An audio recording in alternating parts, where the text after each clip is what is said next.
Como diz em Provérbios 23:7, assim como você pensa no fundo do seu coração, assim você é. E se você mudar essa ideia de si mesmo, você muda os seus resultados. Essa questão da consciência é um dos pontos talvez mais difíceis, né, da pessoa parar. Vou dar um exemplo meu aqui. Eu estudo sobre desenvolvimento humano, a espiritualidade, né, há 20 anos. Estudo sobre as leis há 16 anos, mas eu só consegui verdadeiramente entender quando eu consegui mudar a mim, quando eu consegui entender o meu ego, quando eu consegui entender os meus condicionamentos. E para isso tem que existir um momento de percepção fantástico, uma coisa que é maravilhosa. E eu começava a perceber, né, existem vários níveis de consciência. O primeiro, geralmente, é o animalesco. É aquela pessoa que ela não percebe nada, ela só há um gatilho externo e ela já quer voar na pessoa, ela quer avançar naquela pessoa, né? Ela quer machucar, ela quer bater porque ela foi contra o que ela estava dizendo, é diferente do que ela estava dizendo. Qual é o problema dessas pessoas? Essas pessoas não entendem sua essência. Elas acham que são a crença dela, seja qual for, seja futebol, seja política, seja qualquer coisa. Ela se identifica com os sentimentos, ela se identifica com o trabalho, ela se identifica com a política, ela se identifica com o time de futebol. Então ela é aquilo. E quando você diz algo diferente daquilo, ela inconscientemente quer proteger a crença. A crença, ela sempre vai se proteger. E nesse momento, essa pessoa que está no animalesco, ou seja, ela está num movimento de como se fosse um animal irracional, ela avança na outra para provar que ela está certa, como se isso fosse resolver. Mas ela faz isso inconscientemente. Existe um outro nível onde você começa a perceber que fez. Você, opa, fiz merda, não precisava ter feito aquilo tudo. Porque você já começa a estudar, você já começa a entender este processo e você percebe que existe um eu, um falso eu, é um eu que você se identifica, um eu que você acha que você é, e existe o eu que percebe esse outro eu. Nesse momento você começa a olhar para isso que você fez e sente um pouco de raiva, sente um pouco de tristeza e sente talvez vergonha de ter feito. Peraí, mas se você sente vergonha de ter feito, por que fez? Porque não era você, era o seu condicionamento, no automatismo, você estava no automático. Sim.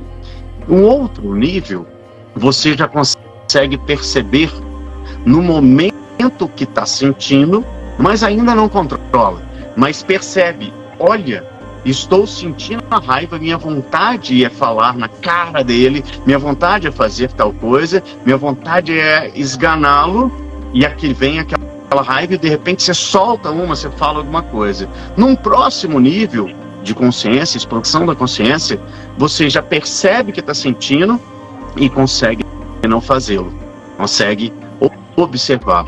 E isso eu lembro de uma cena, todos nós temos dores, todos nós temos algum impacto emocional ocorrido na nossa infância, seja consciente ou inconsciente, que gerou o nosso mecanismo de defesa chamado persona.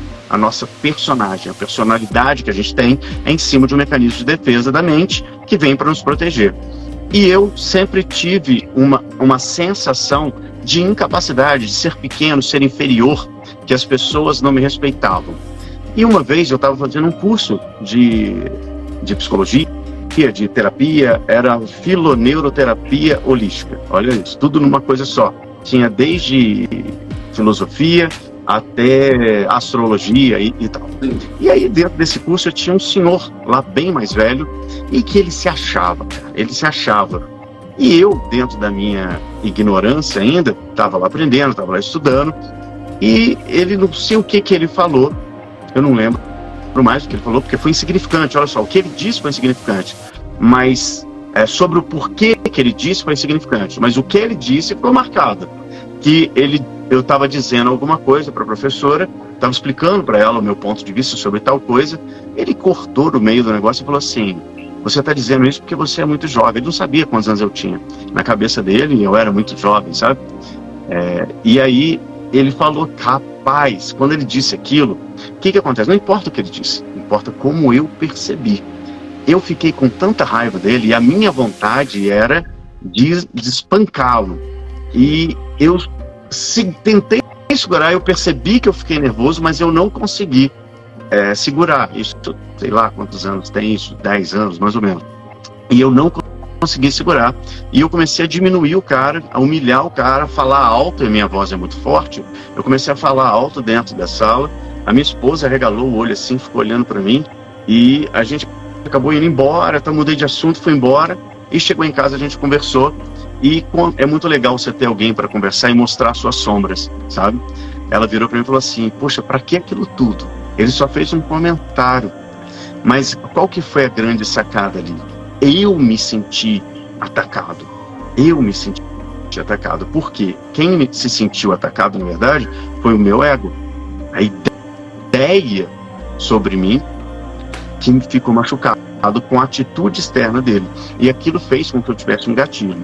Depois de certo tempo, eu comecei a observar tanto cada sensação, cada emoção, cada coisa que eu sentia de acordo com o gatilho externo, que eu comecei a observar que eu estava sentindo, e depois eu comecei a observar que eu senti, mas não me importar, não agir, não ter um comportamento, porque ninguém consegue controlar a emoção, você controla o comportamento, e de tanto controlar a sua mente, você consegue não se importar mais, você ressignifica que aquilo não tem mais o impacto emocional que deveria ter.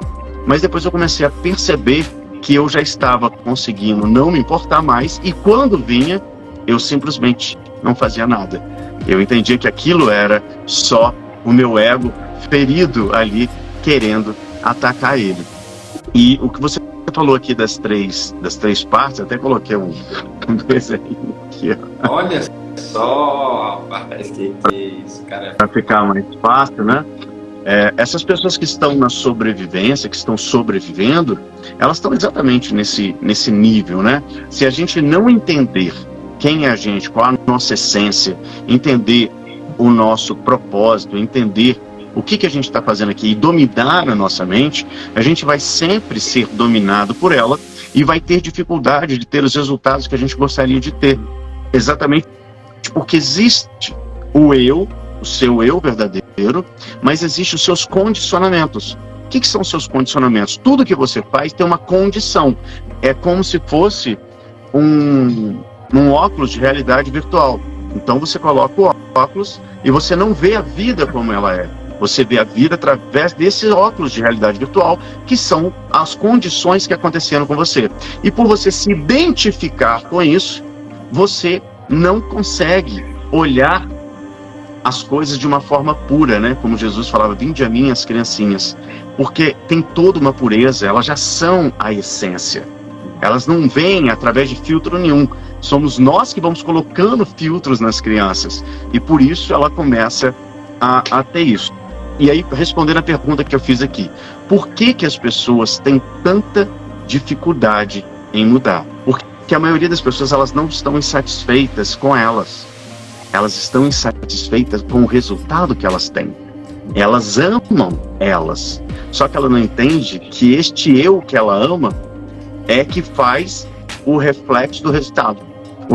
O resultado que ela tem é um reflexo da ideia que ela tem de si.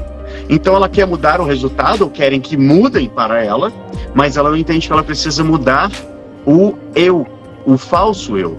Quando ela muda o falso eu, ela entende a essência dela e muda para o que você quiser, o resultado muda, porque assim como é dentro, é fora, né? Como diz em Provérbios 23:7, assim como você pensa no fundo do seu coração, assim você é. E se você mudar essa ideia de si mesmo, você muda os seus resultados.